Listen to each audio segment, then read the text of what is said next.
Saudara, kita berjumpa kembali. Semoga kita semua pada saat ini dalam keadaan yang sehat dan antusias. Melalui channel 2 Minutes for Hope, kita berharap 2 menit ke depan ini kita mendapatkan pembelajaran atau edukasi, mendapatkan motivasi, dan mendapatkan solusi untuk meningkatkan kualitas hidup kita, meningkatkan kualitas orang-orang yang kita cintai. Nah, pada saat ini saya akan mengangkat topik tips bagaimana anak kita bisa sukses di perkuliahan. Tips bagaimana supaya sukses di dunia universitas. Nah, kemarin saya berdiskusi melalui media online, melalui Zoom dengan Profesor Dr. Tutuko. Beliau adalah Rektor International University Liaison Indonesia. Beliau mengatakan demikian dalam perbincangan kami.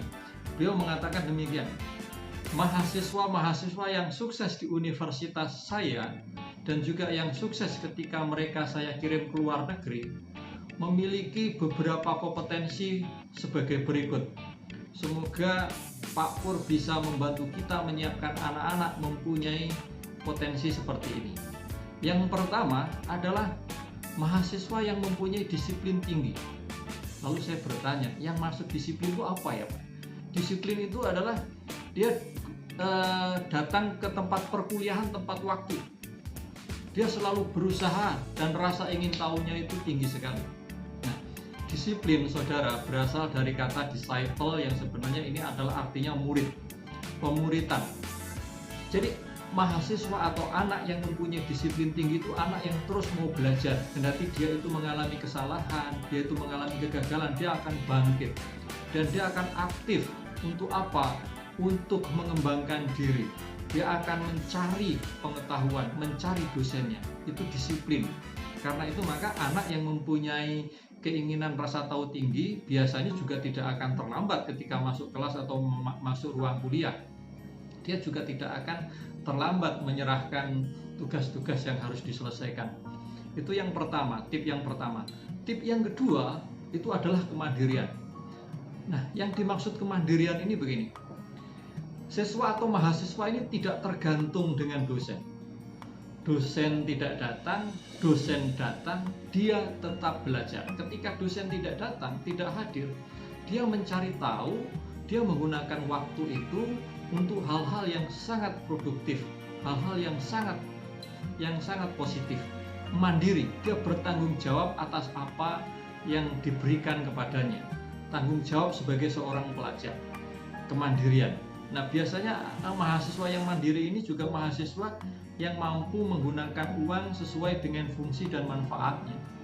Ketika uang itu memang harus digunakan untuk membayar kuliah, dia akan pakai untuk membayar kuliah.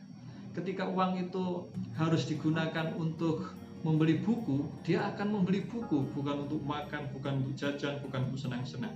Itu tipikal mahasiswa yang mandiri. Lalu yang ketiga adalah mahasiswa yang proaktif. Nah, ini memang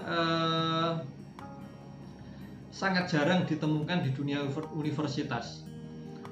Bapak Profesor Dr. Tutuko itu mengatakan tidak banyak mahasiswa Indonesia terutama yang ada di luar negeri yang proaktif. Yang dimaksud proaktif ini begini, mahasiswa itu mau untuk datang, mau untuk mencari dosennya dan bertanya kepada dosen mengenai hal-hal yang dia tidak pahami, bertanya kepada dosen mengenai hal-hal yang ingin dia dalami mengenai topik tertentu.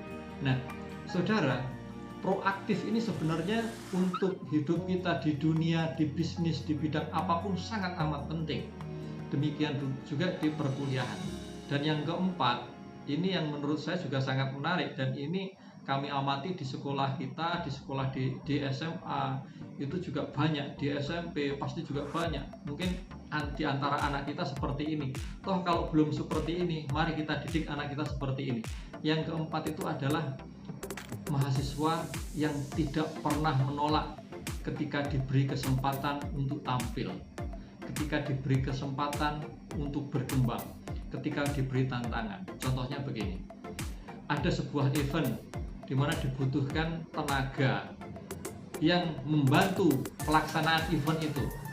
Nah, ketika ditawarkan kepada mahasiswa siapa yang mau terlibat di dalam event-event ini, anak yang tidak mau menolak itu biasanya saya. Atau misalkan begini, seorang dosen sedang tidak hadir lalu memberikan tugas dan minta kepada seorang mahasiswa, misalkan contoh saja, misalkan katakanlah Sandi, saya minta tolong presentasikan topik ini kepada teman-temanmu. Dia akan mengatakan siap Pak, walaupun dia tidak memahami secara 100% bagaimana apa yang mau dikatakan, tapi siapa? Kesiapan dia, kemauan untuk mencoba, kesiapan untuk melakukan, itulah yang juga menjadi syarat mahasiswa sukses di universitas. Ada 4 tips. Yang pertama tadi apa? Yang pertama adalah disiplin. Yang kedua mandiri. Yang ketiga proaktif. Yang keempat tidak menolak ketika diberi kesempatan. Tidak menolak ketika diberi tantangan, tidak menolak ketika diberi standar yang lebih tinggi. Saudara, Bapak Ibu, mari kita siapkan anak-anak kita mempunyai mental seperti itu. Kami yang di sekolah akan melakukan dengan segala upaya kami untuk menyiapkan anak-anak siap sukses di universitas, dan Bapak Ibu di rumah menyiapkan anak-anak dengan cara Bapak Ibu. Mari kita selalu mengusahakan yang terbaik untuk anak kita. Terima kasih.